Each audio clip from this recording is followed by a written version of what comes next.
चाचा विदुर जी थे। वो थे तो वेद व्यास जी के पुत्र ही, लेकिन सब उन्हें दासी पुत्र बुलाते थे। क्यों? क्योंकि इनका जन्म एक दासी द्वारा हुआ। पिता वेद व्यास जी है, लेकिन माँ दासी। तो महाराज ये जो कौरव थे, ये कौरव बचपन से ही पांडवों से चिढ़ते थे, क्योंकि महाराज राजा अर्जुन धनुर्विद्या में सबसे निपुण थे। पांचों पांडव हरि कार्य में निपुण थे। कौरव थे तो लेकिन कुछ नहीं कर पा रहे थे, तो बचपन से ही ईर्ष्या रहती थी। श्रीमद् भागवत महापुराण में पूरी कथा स्टार्टिंग से तो नहीं, लेकिन हाँ जो वर्णन आया है मैं जरूर सुनाऊंगा, क्योंकि महाराज प्रारंभ से अगर सुनाने लगो तो महाभारत कोई छोटी सी कथा नहीं है, बहुत लंबी कथा है। युद्ध कहाँ से छिड़ गया, आमना सामना कहाँ से हुआ? जब महाराज कौरव और पांडवों में जुआ का खेल हुआ था ना। जुआ का खेल क्यों हुआ था? द्रौपदी के कारण। कहते हैं झगड़े की जड़ तीन होती है। तीन, नंबर 1 नारी, नंबर 2 जायदाद और नंबर 3 धन रुपया पैसा।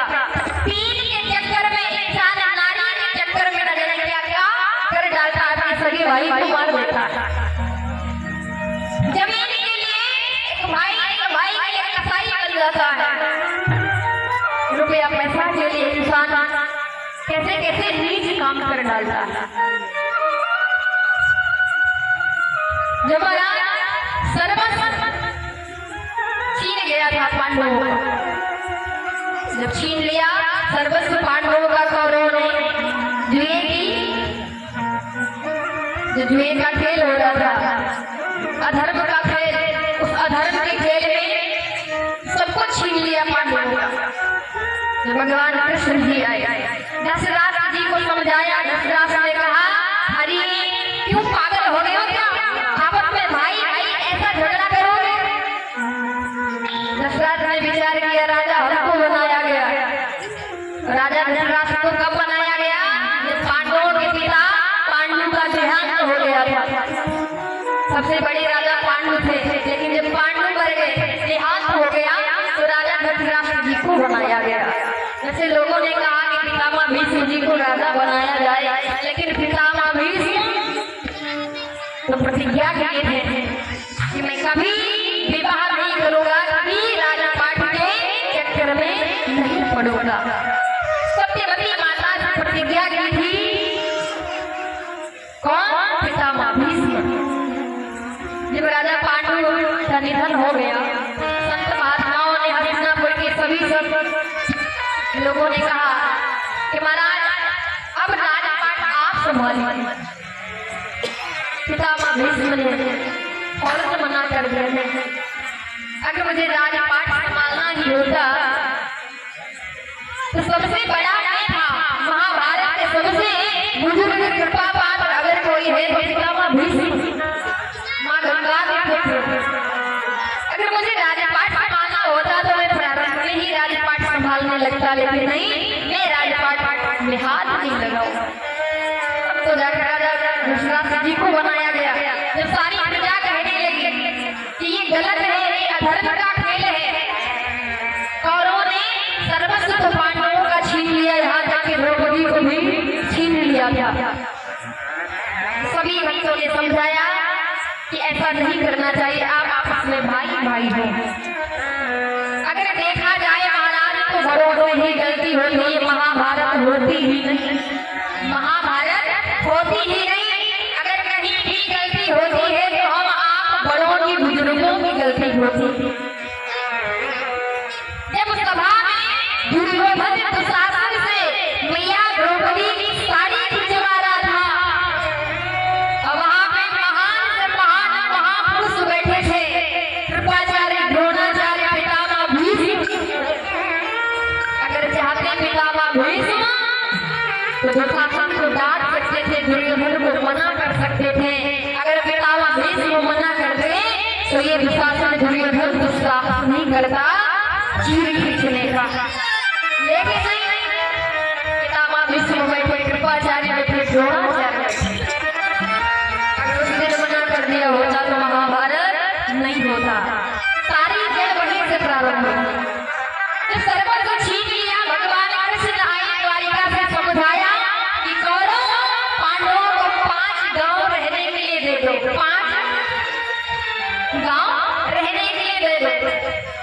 लेकिन कौरव कहते हैं बिना युद्ध के सुई की नोक भर जमीन नहीं दूंगा, 5 गांव तो बहुत ज्यादा है। जब महाराज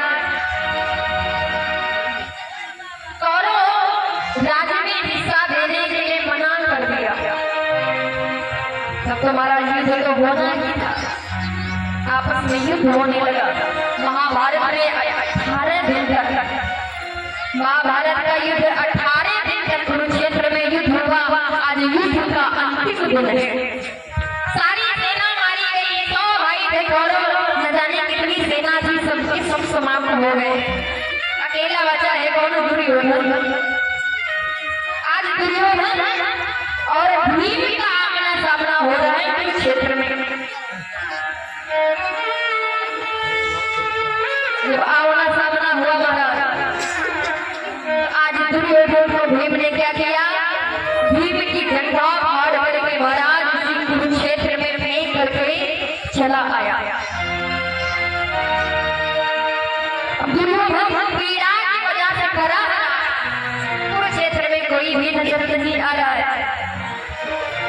कुछ समय के बाद द्रोणाचार्य के पुत्र अश्वत्थामा आए।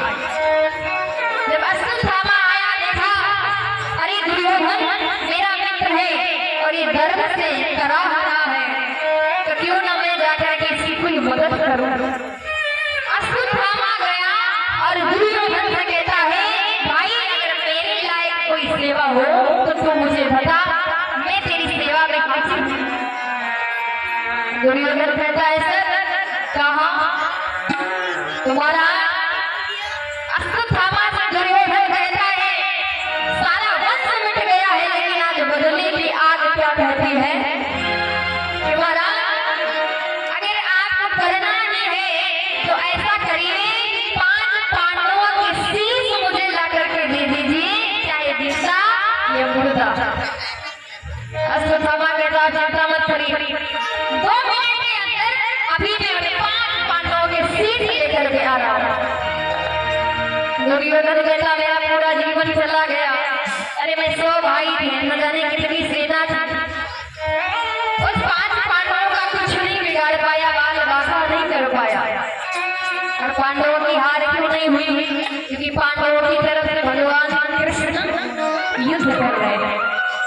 और जिसको कहते हैं जागो राखे साइयां मार सके ना कोई, अरे जिसके ऊपर भगवान की छाया हो, कृपा बरस रही हो, उसका कौन बाल बाका?